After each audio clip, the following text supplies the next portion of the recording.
Owens, America's Wealth Coach, and it's time to get wealthy. You're going to learn what you need to know and do to finally achieve the level of financial success you desire and you deserve. The struggle is real for women of color in the workplace. Black women specifically represent about 14.5% of roles in business and management in the U.S. Many find themselves stuck and unable to move into the senior ranks where all of the money resides, those stock options and those benefits. Well, joining us today is someone who's going to give us the exact strategy needed to move beyond those circumstances and become unstuck and unstoppable. Well, here are the 3 things that they don't want you to know about what it means to really accelerate your career into the senior management ranks. Number 1 is what got you to your current role will not get you to the next role. The other thing is no one is going to come and tap you on the shoulder and say, you're doing a great job, you're ready for the next level. And then finally, you get what you negotiate. And here to share with us exactly what we need to do is someone who was born to inspire. She's Janine K. Brown, and she's made it into the ranks of some of those management roles that we see. She has now made it her goal to help other women of color find their own success roadmap. She is the author of Unstuck and Unstoppable, and she's going to be sharing 5 strategies with us to help us move beyond those limiting beliefs and make it to the next level. Janine K. Brown, it's wonderful to have you here and show us how to get wealthy in our careers. Well, Deborah, thank you so much for having me. It is an honor and a pleasure. I feel super special. So thanks again for having me today. Super special. Well, you know what I'm excited about is the fact that we were able to spend some time together and I was able to learn a little more about you. And what's interesting, I'm gonna tell us that can we have a conversation? Are we family? That's exactly why I'm here. Yes, let's do it. Excellent.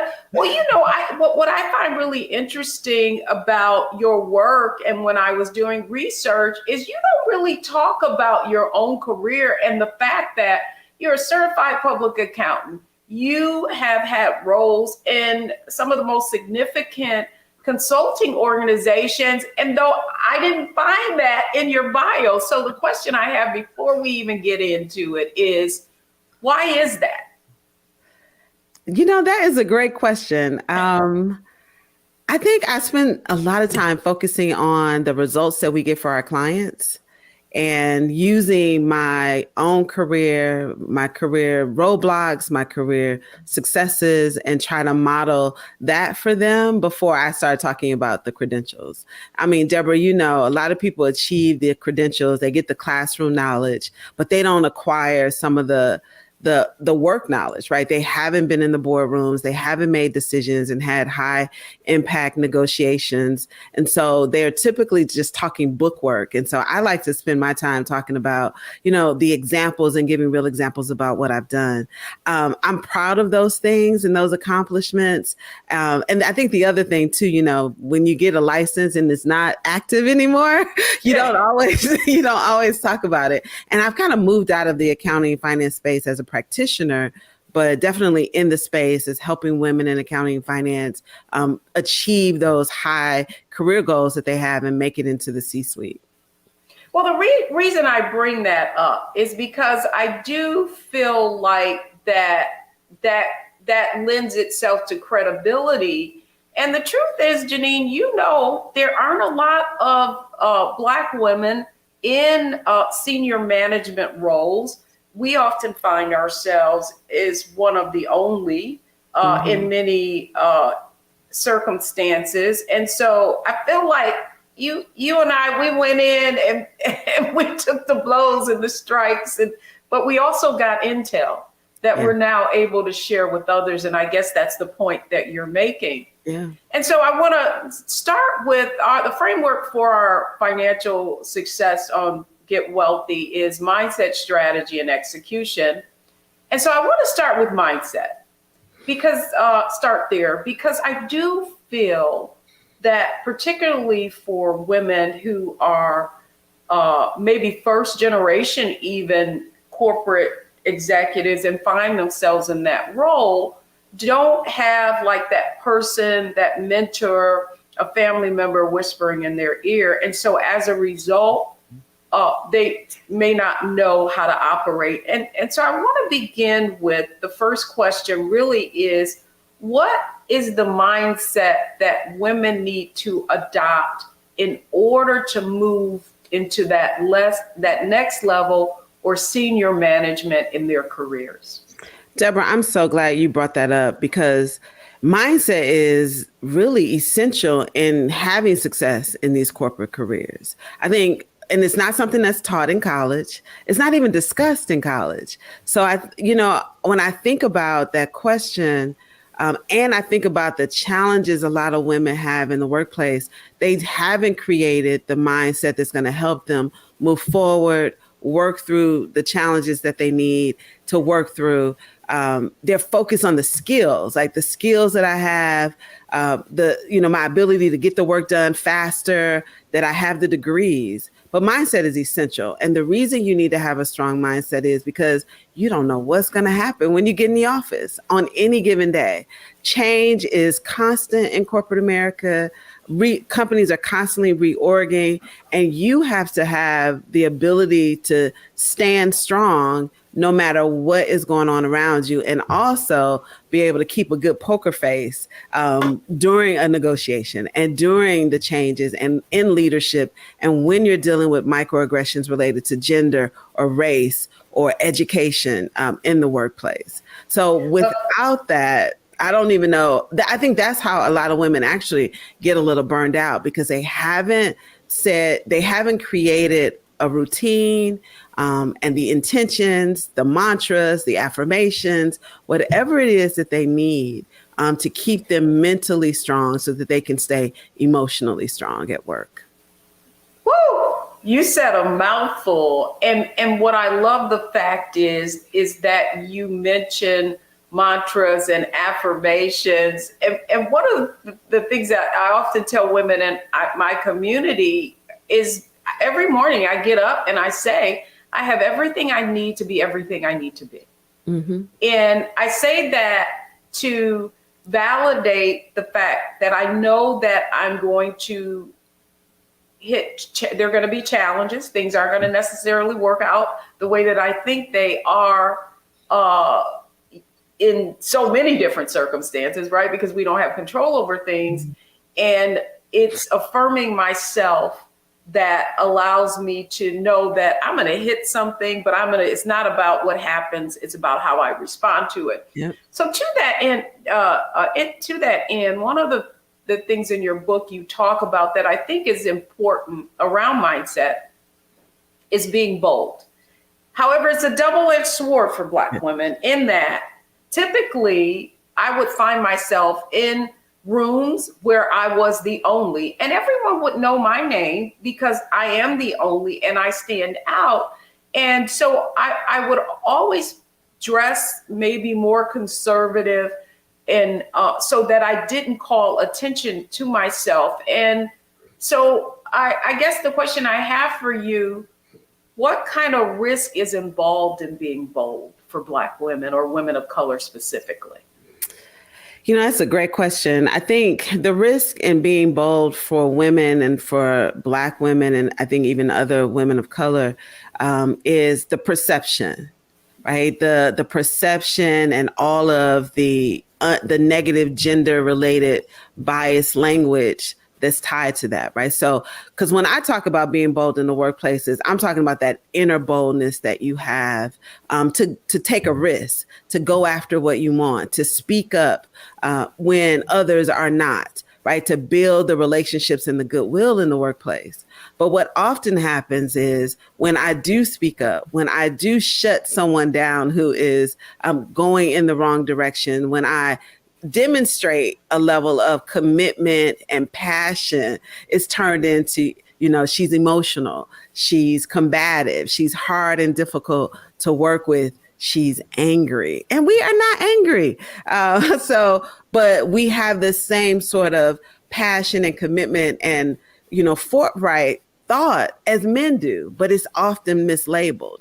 And unfortunately, Deborah, it's often mislabeled by us. Right. You probably have heard those things. Oh, I don't want to work for a woman because she is. And then it's a list of very negative characteristics and adjectives to describe what she is performing at the same level, taking the same positioning, responding the same way as her male colleagues and counterparts. So I think, that's the biggest risk. The two things: women will mislabel it, and we shouldn't do that to one another. And then two, just overall, the microaggressions around women who are strong, bold, committed, demanding even leaders in the workplace are not considered. They don't get that same level of respect and honor as their male counterparts. And in particularly, their white male counterparts. They don't get the same level of respect or even reverence, right? We love strong leaders, but not when they're women, and definitely not when they're Black women. That was a mouthful. And finally, so the question, if I'm watching this, I would be like, whoa, like that's how I'm going to be perceived. So I guess the point that I want to leave this segment in terms of mindset with, like, what can you do to steel yourself? Because we're talking about mindset, right? Mm-hmm. And acknowledge that this exists in the workplace and still test the waters and be bold. What I do with my clients, Deborah, is tell them that you can be all of those things, but you can't be those things in isolation. You can be bold and strong. You can be, forthright. You can be a woman who speaks truth to status quo behavior, but you got to build relationships. And that's a mindset thing, too. We got to break some of these negative, maybe the distrust, right? So sometimes as women of color and Black women, we have had some moments where people have betrayed us at work. They betrayed us in our personal lives. And sometimes we don't know how to let that go. So we're guarded. And we're guarded for right reasons, right? There are factual reasons. We got the evidence and the receipts to say why this happened and why we've taken on this other behavior. But I will tell you, the women in the workplace, and I bet you probably experienced this too, who are the most successful in climbing the corporate ladder, getting what they want, negotiating, getting the yeses that they need, are women who have built relationships with people across difference in the workplace. They have a group of mentors and sponsors and allies who are like, you know what, Deborah, I trust you, I believe in you, and I know you. And they may know a little bit they might not know all your stuff, all your business, but you've created a way that they know a little bit about you. They have a lens in what your core values are, what's important to you, maybe even a little bit about your personal life. And that is, I think, the way that women are successful. And you can create mindset around that, right? That can be a mantra, right? People like me, they love to work with me, and they trust me, and I trust them, right? That's so good. That's so good, because that's what I'm excited about. And that's why I was excited to talk with you.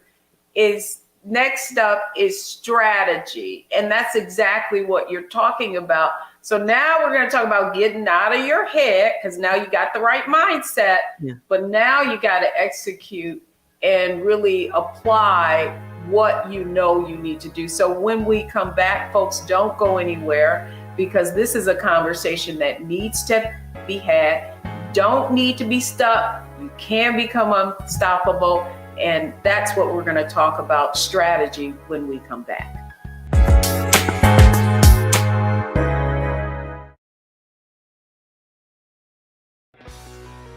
Let's be honest, as successful women, we're crushing it. Maxed out 401k and Roth IRA? Check. Aggressive savings and investments, check. Yet, the freedom our success was supposed to buy can leave us stuck on the six-figure hamster wheel, watching retirement slip further down the road. There's another way. Get coaching courses and community at wealthyu.com.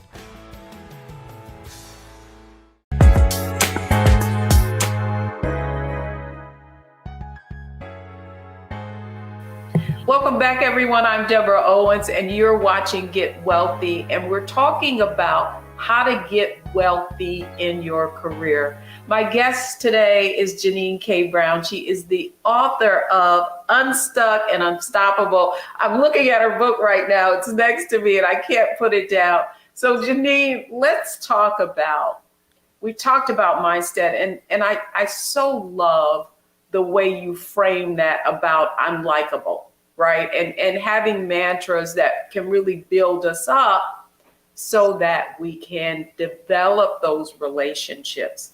And one of the things that I learned early on in my career that I think can oftentimes be a landmine for Black women and women of color in their careers is not understanding the importance of doing dinner. And so when I say do it, I learned that in my management training. It's going outside of the workplace so that you can develop relationships with people that don't necessarily have to do with, as you so aptly put, your skill set.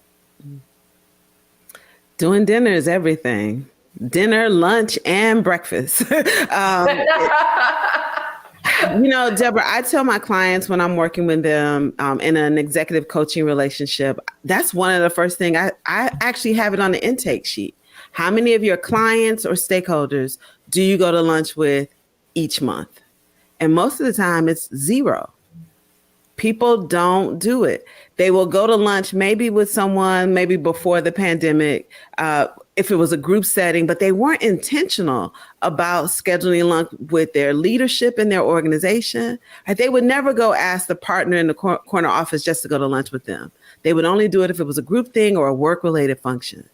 They don't invite their clients. They don't even invite colleagues in the same position doing the same work at a competing firm.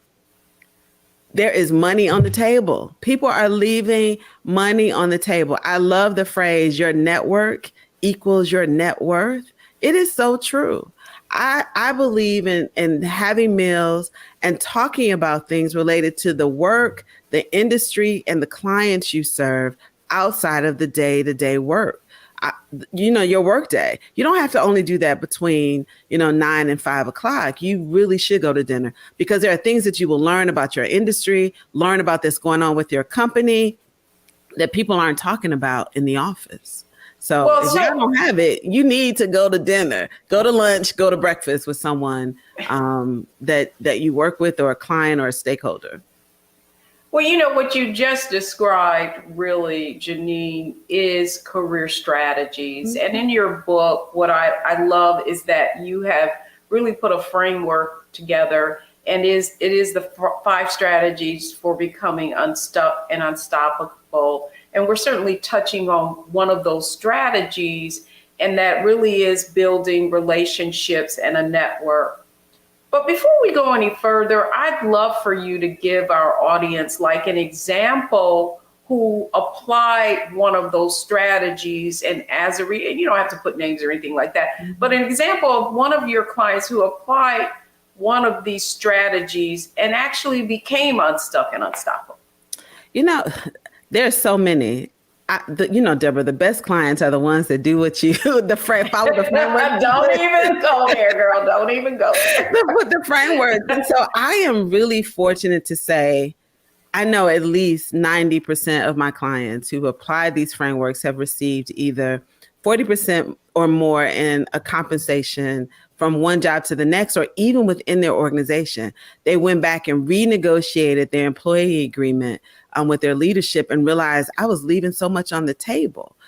So I have one particular story in the book, and she was a client and friend, but I think her story is perfect for this conversation. she had left an organization she had worked with right out of college, and she knew she wanted to come back in that organization as a partner. And I remember we were together at a conference, and she mentioned it to some folks that she used to work with. Some of them were partners already in the firm. And she was in a pretty senior, visible leadership role in a government organization, a governance organization, and was leading the local office in the city she was in, traveling back and forth to DC, just really high visible roles. And I remember when she told them that she wanted to come back, but she wanted to be a direct admit partner. And so what that means is she wanted to come back and have the partner title. She didn't want to work her way back up to partner. She wanted them to hire her and say, we're bringing you back in and you're going to be a partner in this particular practice. When I watched how people interacted with her and was telling her, oh, you got to come back, they really treated her like they were her big brother, big sister, like she was a kid. And I was like, they don't even realize what she's doing and what she's saying. And we talked that night, and I said, these are the things that you need to do. You need to be clear about who you are and what you want to achieve. You need to make sure that your skills, level up your skills, whatever you're missing. And you get those skills through board leadership, working in high visible volunteer roles that are respected in your profession. You get your name out there, writing articles, whatever it is, right? Be clear about the skills you need and start networking with people who see you the way you see yourself. And she followed that. Yeah, she followed that framework. Ended up going back to school, which wasn't on her agenda, to get another degree from an Ivy League school. Everybody doesn't have to do that, but that just happened to fall in her lap. And guess what? She went back as a direct admit partner. And all of those people who were kind of giggling and telling her she was going to have to come back at a lower role and work her way back up were shocked and amazed.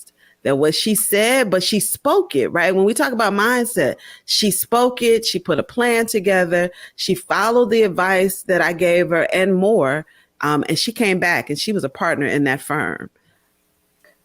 That's interesting that one of the points that you make, and I hope our audience really gets this, is that perception is reality. And the words that we use are creating that perception. Mm-hmm. And I do believe, and I that sometimes women specifically, and I've been guilty of this, and I remember a very powerful man saying this to me, and that was that everybody doesn't have to like you.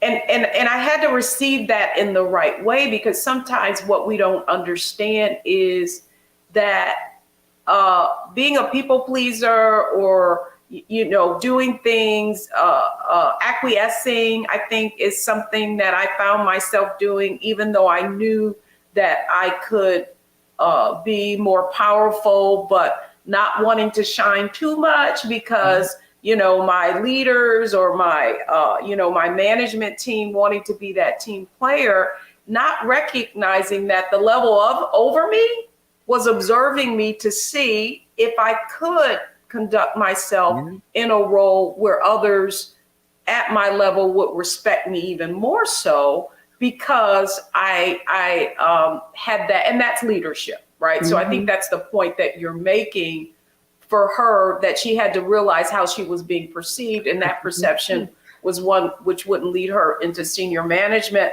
But you brought something else up, and I do think, and particularly in Wealthy You and our Wealthy You community, what I do see is women going into significant debt in order to enhance their skill set. And so I'd like for you to just talk to us about what are some strategies that women can use to get those credentials without putting themselves in financial jeopardy.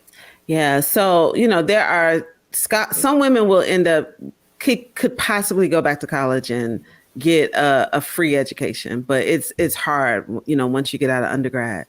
I think the first thing I would tell anybody is the first thing I would do is actually hire an experienced executive coach who understands your industry, understands where you are in your profession, and can help you put a framework together to decide what to do.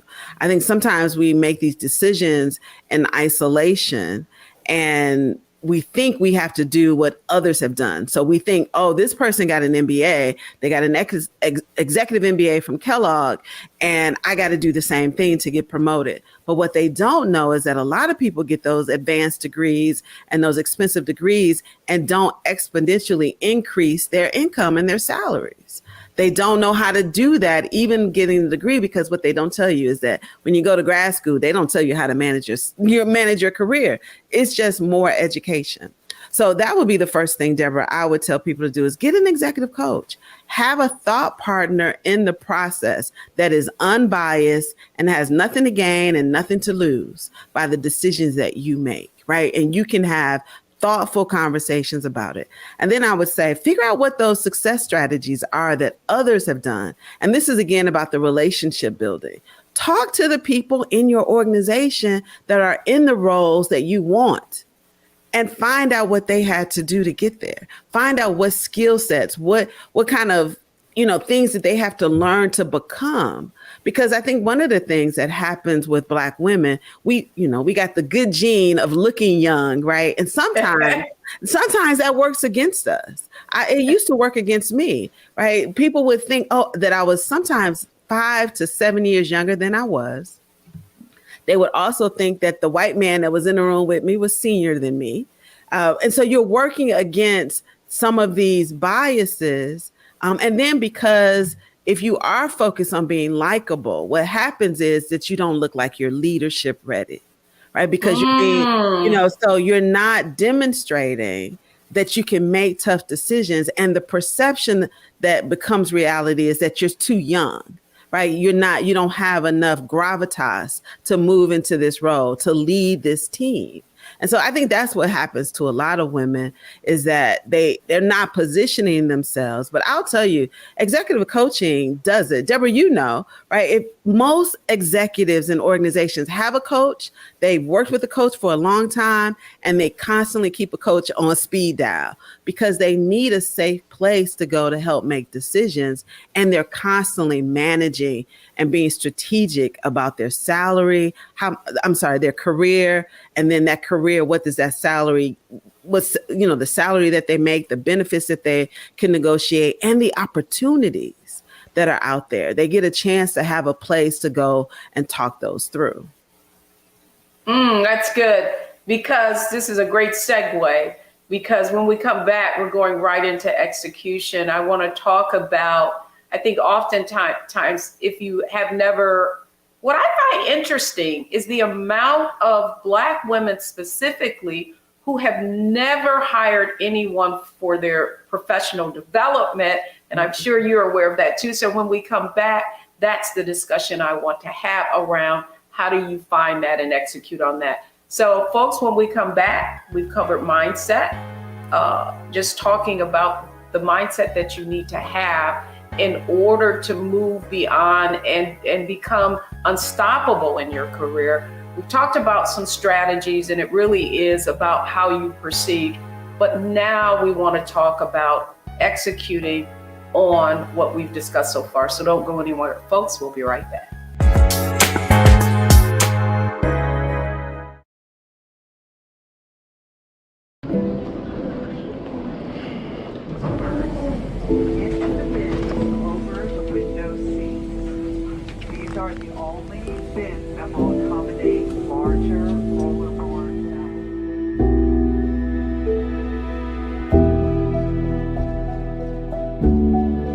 Put 10 in here? 10, and you don't come out till you die. And you eat him, you eat 10. Oh my God.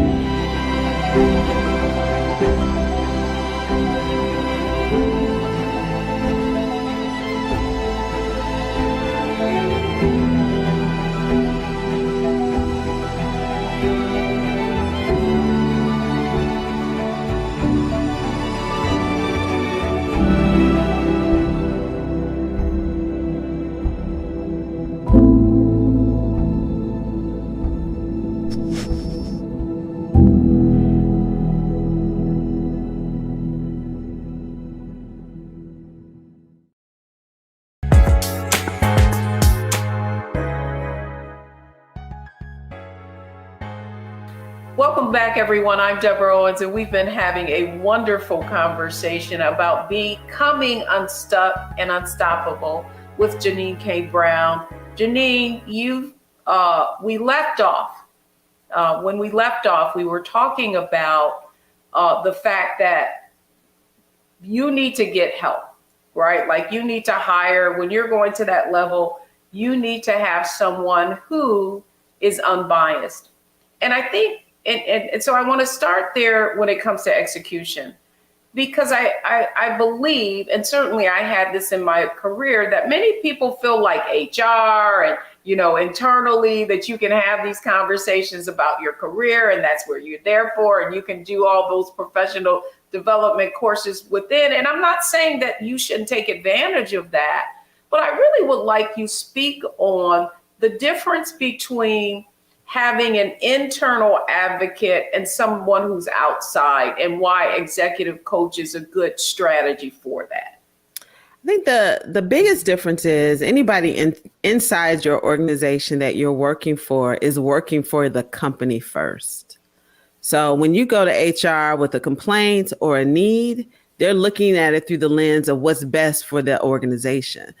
Before they look at it, what's best for you. So that's just the truth, right? That's what they're hired to do. But what most women don't know is that when they're negotiating to take a new role or a promotion, they don't negotiate their professional development. And that's a negotiable benefit, right? Negotiate training both in the organization and externally, conferences that you want to attend, and support like an executive coach. Most companies you can negotiate it. They know how much they want to spend and are able to spend on professional development. So if you think that the only training that you have access to is that is initiated by the organization, then you are completely misled. And so now we done broke that, right? So now you can go back and say, hey, let me go look at these conferences in my industry or things that I want to develop so I can be there and be in the room, because that's developing. Networking is part of your development. And then I would say, talk to your leadership. Most of the people that we work with in my firm that we coach, their companies pay for coaching, because coaching is an investment. And so if, you're making an investment in yourself, if your company doesn't pay for it, but I'll tell you, most of our roster, our companies pay for it. Companies hire us to coach their professionals. And I challenge them when they give me a roster of women they want us to coach, or even men. I'm like, well, we're the Black people. That's the first thing I ask them. I do. And to the point now they know, like, come on, I know you have to have some Black professionals in here that you're trying to retain, because what we find is that companies, they use it to, like, we got an outreach recently. A company wants to talk about retaining Black professionals and what we can do. Well, you know what? The same thing you do to retain all your other professionals is what you need to do. But the coaching is a big part of that, and being able to negotiate along with all your other benefits. And I think, Deborah, you know this, when we talk about building wealth in your career, a lot of it is because we don't even know what to negotiate. We don't know that we can negotiate deferred compensation in some of these roles, equity and stock options, and more stock options we can negotiate the percentage of our raises, that we can take the good work that we're being rewarded for by getting more work and saying, hey, this is what I've done. This is the impact that I'm making in this organization. I do this different and better than anyone else here, not only at this company, in my industry. Right? Yeah, it is. I love that. And we haven't touched on branding, and I do want to touch on that. But one of the things you said was so critical, and that is the work that we focus on in Wealthy You. We call what you just described opportunity levers. Many times people are standing 10 feet away from gold, but because they don't know what it looks like, it's hidden from them. So let's talk about where the money resides, right? Yeah. The reason that you want to accelerate your career is it because it gives you access to those opportunity levers, like stock options, like executive coaching, like professional development, like the company actually paying for your executive MBA program. Mm-hmm. In any role that I have taken, before I have taken it, I've already had a strategic reason for even considering it. and knowing that based on my value, in order for me to be able to perform at a high level and really create value for your organization, this is what we need to do to make it a win-win. And so to that end, one of the points you make in the book really is about negotiation. We talked about, you just described, girl, this is what you need to be, negotiating for. Who do they need to be negotiating with? Is it their senior leadership? Is it HR? Just talk to us a little bit about how that process would be initiated. So one of the reasons a lot of women don't know what's negotiable or even realize what the gap is because they're moving into roles that they're already overqualified for. So, Deborah, most people apply for jobs they can already do. So there is no readiness gap that the organization can say, oh, we know you can do this job, but we want to ensure your success, so we're going to make sure you have a coach. See, that's what happens with men. They apply for a job that they're achieved, they have potential to get into. That's the word, right? So they apply for it. There's potential to do it, but we want to make sure they're going to be successful. So we're going to give them a coach. If we can get more women to apply for roles that they're not necessarily ready for, but they can do, they can qualify for, then they can have these conversations. And who should they be talking to? They need to be talking to other leaders in the organization, not HR. Because HR isn't the final decision maker on the yes to the executive coach, to the compensation, right? They put the package together that's been told to them. I will call down to HR, hey, I'm hiring Deborah for this role. They're telling the HR professional, this is what we're going to pay her. This is what, they tell them. HR doesn't tell the hiring manager. So you need to be talking to leadership over dinner, breakfast, or lunch, right? And saying, what kind of benefits do you get at this level in this organization? What kind of things should I be considering when I'm thinking about moving to the next level? What kind of financial things? See, we don't ask those questions. We ask, well, what kind of skills do I need? Yeah, well, we don't. Should I know how to do pivot tables in Excel? And, no. No, but that's doing the work. But I think here's what I believe. I believe it, and it's not what I believe. I mean, the studies show is that a woman will look at a role to pursue and it'll say you need these 10 different skill sets, right? And then she'll say, oh, well, I have 7. I'll go back when I get the other 3. Whereas the man will say, oh, I got 4. You need these 10? I got 4. The rest I just, I'll wing it or I'll get someone to teach me. And so that really is your point. That is my point. And I think that what we have to understand at those levels are the dynamics and how they play a role. And the reason I wanted you to really delineate between who people need to be talking to, because I think what happens is, people, they go on the internal network, they see what roles are available, and rather than seeking it out and seeing who is the senior leader they would be reporting to and doing, and here's what I call, and I think it's like a ninja move, I'm telling you, and I want to get your view on it, and it's just informational interviews. Don't go to people asking for a job or you want this role. Just go to people and say, you schedule a time with a senior leader and you say, hey, I'd just like to discuss, your role, what you've done to get there. You go and you interview them. Everybody wants to talk about them. And then you say, hey, here I am. You already have something specific you want to talk to about. This is the role I'm trying to achieve. If you were me, what would you do? And exactly. I want to get your thoughts on how to really manage the work environment to your benefit. Deborah, you just laid it out. That's exactly what I tell my clients to do. And I tell them, go and be really clear about what your questions are and be specific about what you need from that person after that informational interview, right? Because the people that you're doing informational interviews and having conversations with are busy people, right? They're probably busier than you are. So you want to make sure you maximize that 30-minute conversation, that 20-minute coffee chat, and be really clear, right? Ask them, what do you think I need to do? And then tell them the roles that you're interested in. Do not leave that conversation without an ask and a tell. And the reason that's important is because you have to tell them why you're doing it. Like, why am I talking to you? I'm talking to you because I want to be promoted to senior vice president in information technology, where I have oversight over this, right? Because what happens is they'll remember that. And when they're in meetings that you're not invited to, and they're talking about who they're looking for, who are the next leaders, we're talking about concession planning. We're talking about new opportunities coming online. They'll remember. They'll be like, oh, I talked to Deborah and I think she would be great. We need to put her on the list to make sure that we're talking to her when this role opens up. And a lot of people they don't know your name because you got your head down and you're doing this hard work and you're trying to be excellent and you're working twice as hard as everybody else because you believe that's what you got to be twice as better. And guess what? But you're not talking enough.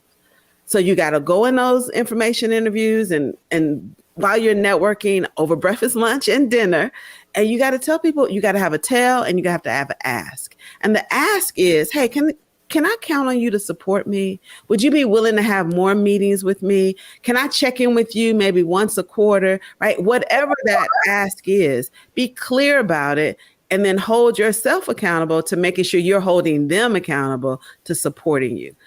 I love that, Janine. Or would you be willing to introduce me be specific. Love this fan. We've covered a lot of ground. And when we come back. Can I touch on that a little bit? Well, we're going to do that when we come back. We're going to come out of this and we're going to go right into that because it's our lightning round and you're going to be able to say whatever you want to say so that you can tell the people that are watching what they need to do to become unstuck and unstoppable. So folks, don't go anywhere. When we come back, it's our analyze, optimize, and maximize round. And that's when we're going to be putting all of this in order so you know exactly what you need to do. So don't go anywhere, folks. We'll be right back.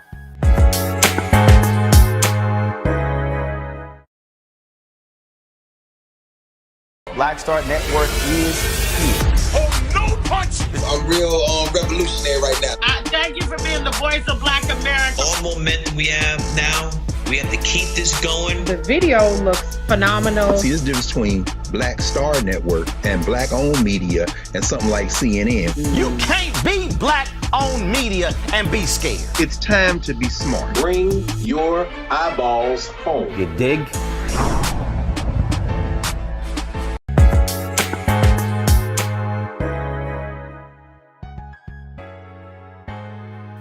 Welcome back, everyone. I'm Deborah Owens, and we've been having a conversation about how to get wealthy in your career with Janine K. Brown. She's the author of Unstuck and Unstoppable. Janine, you've given us so much today, but I want to talk about now, how can we pull this all together? So let's talk about how we can analyze, optimize, and maximize all of the things that we've discussed today. So welcome back, Janine. Well, thank you, Deborah. Glad to be here. Excellent. So when we ended the last segment, we were talking about something that you wanted to expand on. And this is our Analyze, Optimize, Maximize segment. So I want to start with analyzing a lot of the information that you have, basically given us on what Black women of color need to do. So let's expand on what we were just talking about as it relates to being specific and asking for something specific. Yeah, I liked when we were talking about asking for introductions. I think don't be shy or afraid to ask someone in your network or in your organization to introduce you to someone, to make a connection. When I was younger in my career and I worked in public accounting at a global one of the big 4 public accounting firms here in Atlanta, I remember talking to one of the partners and there was someone in the community I wanted to meet. And I would ask those questions like, hey, do you happen to know this person? And I had an opportunity because I did that to meet a lot of civil rights leaders. They weren't just in my profession. So I got to meet, these civil rights leaders, politicians, executives in industries that I didn't serve. And that's how I built my network in Atlanta. There's probably, you can say, hey, do you know this person? And I probably say, if I don't know them, I have a 1 degree connection with them. So I think that's the other thing. We have to be willing and humble enough to, one, know who we need to know, but also know that it's okay to ask people to make an introduction to you and move away from, I don't need any new friends, and say, I'm always looking for new friends and new contacts and new relationships. It's so important, Janine. The point of that introduction and why that introduction is important, and this is what I want the audience to understand, is because when someone introduces you in, they are using your influence. And what it does, it accelerates the know, like, trust factor, right? Because if I come in and I'm introduced, and someone they trust already knows you, they know that person is not going to say, introduce you in unless you've already vetted them. And so that's important. But you also brought up another point that I think is critical. I think oftentimes we're very insular, just in terms of our careers. And we may think that we're in the accounting profession. I wanted to talk about organizations that we needed to be involved in, but we'll stay in, I'm a CPA, I'm going to be in the National Association of Accountants or whatever. Talk to us a little bit about why that going outside of your circle and meeting leaders of influence in all different kinds of industries or capacities is important. Well, one, I think it helps us become better thinkers when we know people in other industries, because they have different viewpoints and different experiences. And so I'm always challenging myself to look at a situation or, to analyze things through a different lens, right? Because educators have a different viewpoint than those of us who were in executive leadership about a situation. So I think that's the first thing. Then I think it just gives you a richer, more robust network when, as an accountant, I have friends who are attorneys, school teachers, people who are engineers, people who even may be in other white collar professions like construction. And then if I have the responsibility to build clients within my organization, I can do that because I have more people that I can reach out to.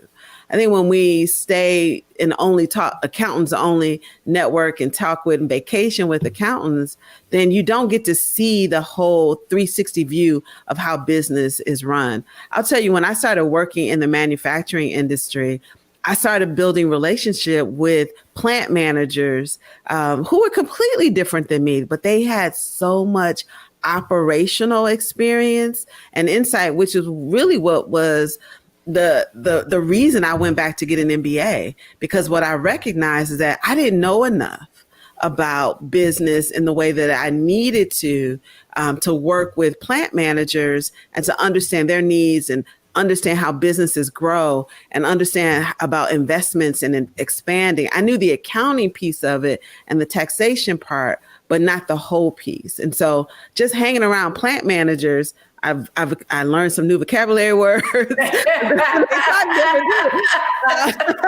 but I also learned so much more about businesses and managing teams. Right. So my sharing that is that you just learn so much more when you can expand your network.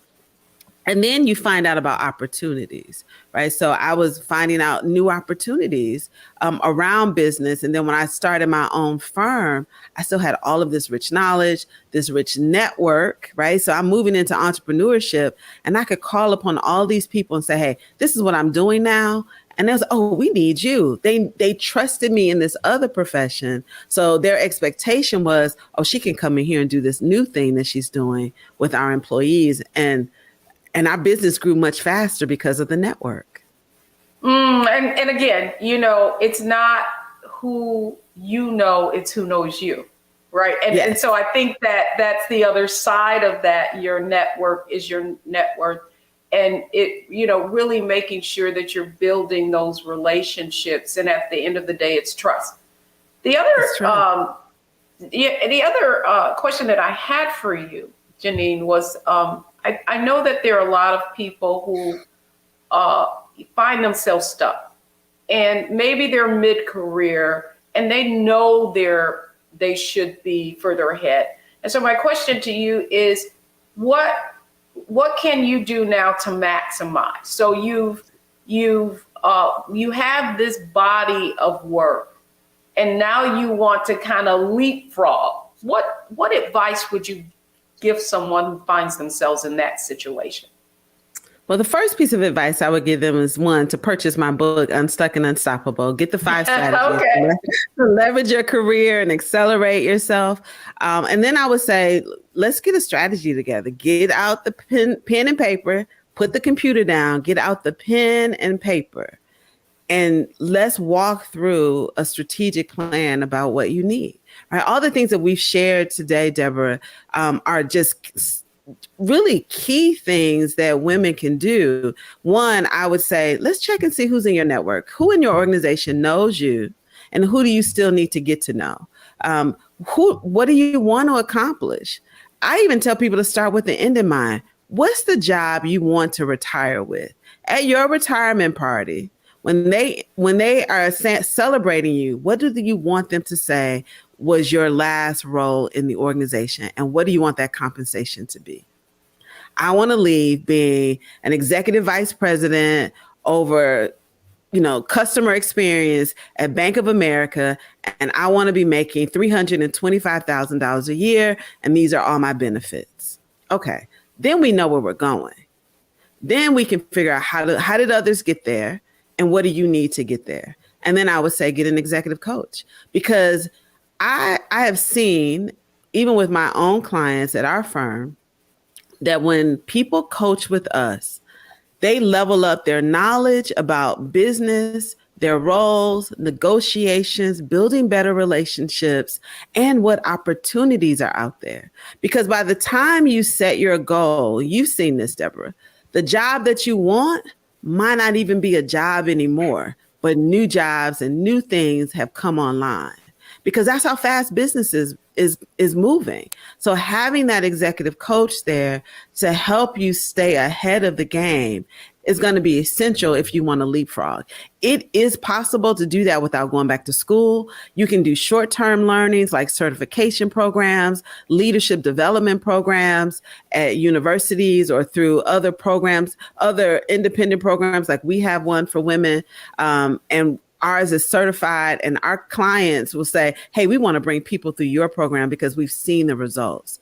So there's a lot of things you have to do without going back to get another 2-year degree, making a $75,000 to $100,000 investment. You can make an investment, a fraction of that, by getting an executive coach, reading the book Unstuck and Unstoppable, but really being clear about the strategy and where you're taking your career, so that you can get there. Because if you don't have a target, and a lot of women are scared to say what that job is that they want because they don't want to put it out there, but say the job, because if you don't say what role you want, how do you know when you're going to get it?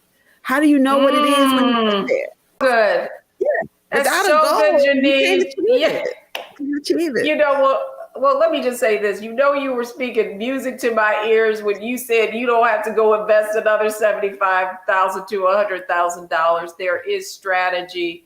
And finally, Janine, how does our audience get in contact with you and learn more about the work that you do? So they can reach me at on our website at everyday-lead.com. So that's where we do the bulk of our work with clients. We do professional development training programs. We curate roundtables and other events for men and women in their organizations. And we do them through the lens of diversity and creating psychologically safe spaces for organizations. And we also offer executive coaching. If you want to invest in executive coaching yourself, you can hit us up there. If your company wants to do that, we do that too. You can purchase my book on Amazon and also get more information about the book at unstuckandunstoppablebook.com. Excellent. We're going to make sure that we have the link to how you can connect with Janine K. Brown. Janine, thanks so much for sharing how we can become unstuck and unstoppable. When we come back, folks, the 3 takeaways from today's show that you need so that you can become stuck and unstoppable. Don't go anywhere, folks. We'll be right back.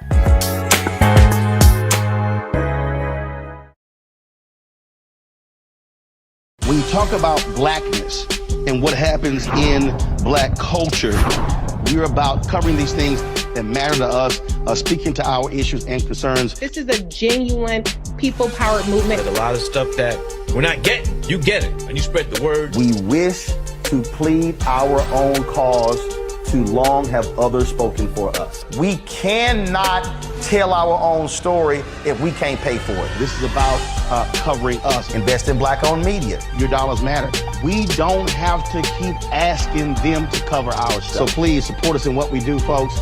We want to hit 2,000 people, $50 this month, raise $100,000. We're behind 100,000, so we want to hit that. Y'all money makes this possible. Checks and money orders go to P.O. Box 57196, Washington, D.C. 20037-0196. The Cash App is $RM Unfiltered. PayPal is R Martin Unfiltered. Venmo is RM Unfiltered. Zelle is roland@rolandsmartin.com.